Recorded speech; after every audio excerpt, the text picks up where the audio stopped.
operate independently of the UCI. It will have 5, 6 independent judges who will each hear the cases, and it takes away that potential conflict of interest from national federations when being asked to judge their own riders. I think it's something that the anti-doping world welcomes. It's something that we've been talking about for a long time. I think generally, I think the reaction is going to be extremely good. I think the Mpcc is a good organisation. I think it does good work, but I have to say I think it is confusing that some teams are operating under an additional set of rules. Really, there is only one set of anti-doping rules. They are the UCI's, which are in line with the WADA code. If an organisation of teams wants to go over and above that, that's a matter for them. But I do think it has caused a little confusion in recent months, and I think it would be better if there was compliance with only one set of rules. I think we'd all be able to understand the situation a lot more easily if that was the case. But, you know, the teams are free to associate and make rules amongst themselves if they so wish, but they are not obligatory rules, they're not UCI rules.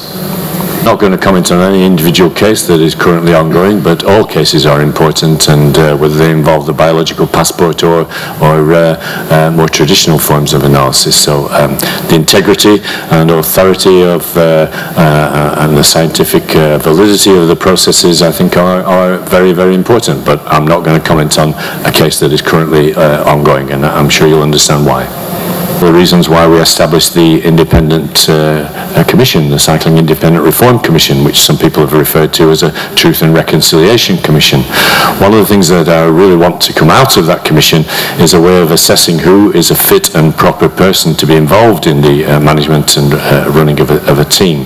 Now, there are some difficulties in looking backwards at those things, but I think it's something that we have to do. So when I say truth and reconciliation, let's be clear about this. Whether a person, an individual, has contributed to that process will, I think, be a very important factor in whether we can assess the suitability for continuing in roles in cycling. So, as I've said in my speech today, truth and reconciliation is a great concept, but there has to be truth before there can be reconciliation. So I think this is a process that's ongoing. We may not be able to resolve it all as part of the Independent Commission's work, but I want the Independent Commission to make us, give us some very firm guidelines about how we handle those kind of issues in the future.